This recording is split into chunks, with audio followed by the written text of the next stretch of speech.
حضرت عمر بن عبدالعزیز نے فلاح عامہ کے کام کرائے، بڑے بڑے سرائے بنائے، لوگوں کے ٹھہرانے کا بندوبست کیا، وظائف دیے غریبوں کو، مساجد بنائی، مدارس بنائے۔ آپ کو مجدد کہا جاتا ہے، نئے سرے سے تجدید کی، علماء سے پیار کیا، صدقات و خیرات کا ایک ایسا ماحول دنیا کے اندر بنایا کہ لوگ کہتے ہیں کہ ہم زکوٰۃ دینے کے لیے بندہ تلاش کرتے تھے، پر جناب عمر بن عبدالعزیز کے زمانے میں کوئی زکوٰۃ لینے والا میسر نہیں آتا تھا۔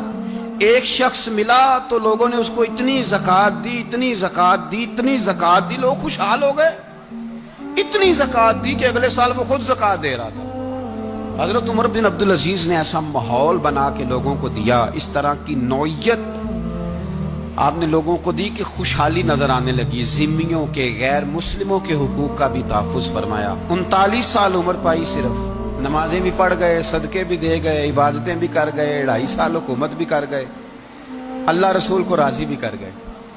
عمر پائی 39، پورے 40 نہیں، 39 سال عمر پائی، اتنا کچھ کر گئے۔ ہم تو بھی انتظار میں رہتے، ہم تو بھی انتظار میں۔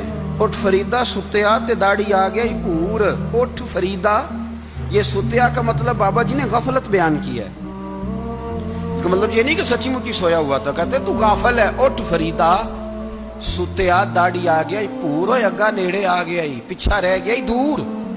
40 سال کی عمر میں آپ کو زہر دے دیا گیا، کچھ لوگوں کو برداشت نہیں نہ ہوا۔ ایک شخص آیا رکا لے کے، اس نے کہا حضور پچھلا خلیفہ میرے نام 20,000 دینار لکھ گیا ہے، پر وہ فوت ہو گیا ہے، تو آپ یہ رکا ہے، مجھے 20,000 دینار دے دیں۔ آپ فرمانے لگے سنبھال کے رکھ، شاید میرے بعد والا دے دے۔ رکا سنبھال کے رکھ، پر مجھ سے نہ امید رکھنا، 20,000 دینار تو میں 20,000 گھر میں دوں گا اور 20,000 چولہے جلاؤں گا، میں ایک آدمی کو اتنا امیر کر دوں اور باقی لوگ دیکھتے رہے۔ آپ کو زہر دے دیا گیا، بیمار رہے، بچوں کو بلایا، فرمایا بیٹا میں جہنم سے ڈر گیا تھا، تمہارے لیے مال نہیں جمع کر سکا، اس دل نکلا، شدید علیل ہو گئے۔ آپ کی اہلیہ کہتی ہیں کہ آخری وقت آپ کی زبان پر وہ آیت جاری ہوئی، تلک الدار الآخرۃ نجعلھا للذین لا یریدون علوا فی الارض ولا فسادا والعاقبۃ للمتقین۔ فرمایا یہ آخرت کا گھر ہے، ان لوگوں کو ملے گا جو نہ زمین میں تکبر کرتے ہیں نہ فساد چاہتے ہیں۔ یہ آیت پڑھی اور روح پرواز کر گئی۔ وصال سے پہلے 10 دینار یا 20 دینار دے کے اپنے بیٹے کو بھیجا، فرمایا گاؤں میں جاؤ اور میرے لیے زمین خریدو قبر کے لیے، اور اگر گاؤں والے خوشی سے دے دیں تو خریدنا، اور اگر انہیں دقت ہو تو انہیں تنگ نہ کرنا۔ 10 دینار کی زمین خریدنے کے لیے جب بیٹا جانے لگا تو اس نے کہا حضور کچھ لوگوں کی خواہش ہے کہ آپ کا جسد خاکی مدینے لے جایا جائے اور نبی پاک علیہ السلام کے پہلو میں آپ کو دفن کیا جائے۔ آپ فرمانے لگے پتر میں اس قابل نہیں ہوں کہ حضور کے ساتھ دفن کیا جائے، نہ میں اس قابل نہیں ہوں۔ اس طرح کرنا، میرے پاس حضور کے کچھ ناخن اور بال ہیں، جب میرا انتقال ہو جائے تو میری قبر میں رکھ دینا۔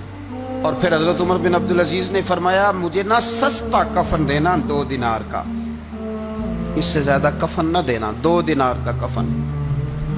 حضور آپ کا مال ہے کچھ پڑا ہوا تو اس میں سے اچھا کپڑا خریدا جا سکتا ہے، فرمایا نہ بھائی 2 دینار کا کفن خریدنا۔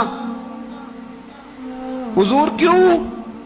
فرمایا اس لیے کہ اگر میں نیک ہوا تو اللہ مجھے جنت کا لباس عطا فرما دے گا، اگر میں بد ہوا تو یہ بھی تو پھاٹی جائے گا، چیر دیا جائے گا، قبر توڑ دے گی پسلیاں، لہٰذا مجھے مہنگا کفن نہ دے۔